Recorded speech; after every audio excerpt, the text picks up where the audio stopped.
So the kind of computing power that's on your phone, like, can you beat your phone at the highest level? No, no chance. Is that crazy? That's so no crazy. chance. That's no so chance. crazy because Deep Blue wasn't it like as big as a room? Wasn't Yeah. Deep Blue was wasn't But- like a stack of computers, right? But I'm sure it's still less powerful than the computer on your phone is today, right? I know, it's just shocking. No, I have no chance against my phone. There was That's so crazy.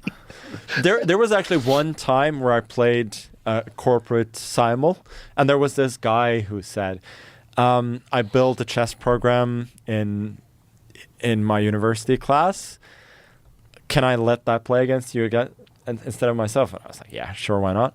And I actually like beat it fairly handily because I played some kind of like anti-computer chess where I just close up the position as much as possible and just let it have as few possibilities as possible to outcalculate me, so that it's a purely strategical game.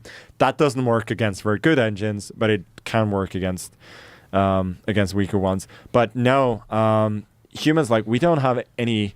There was a Grandmaster who played a match recently against Leela, which is like the best neural network engine now. They were playing classical chess, and he started with a knight more. And they played a 10 game match, and he won 5.5 to 4.5. Wow. Which is crazy. Like, it's a knight more. Like, it should not be possible for any. Like, if God was playing chess, that shouldn't be. You shouldn't be able to beat a Grandmaster in any game like that. So the Grandmaster was still able to win. But yeah, for me, I rarely play against engines at all because they just make me feel so stupid and useless. So I think about it more as a tool, or more than anything else. And often, like, when you play against them, the moves that they make, they are not necessarily relevant as to what a human would do in that. Why? In that situation, because we just think differently. Do you ever try to think like the computer? Yeah, well, specifically the neural nets have improved our understanding of the game immensely. And the AlphaZero paper came out very late 2018. And actually, I played a World Championship match late 2018 as well against an American, Fabiano Caruana. That was the best match I think that I've ever played. We played 12 draws, actually, and then I won in a tiebreak. But like, the games were super high quality, and he was very evenly matched. And then he was actually using Leela, the AlphaZero clone, which we didn't have access to. Like, we didn't even know that was the thing.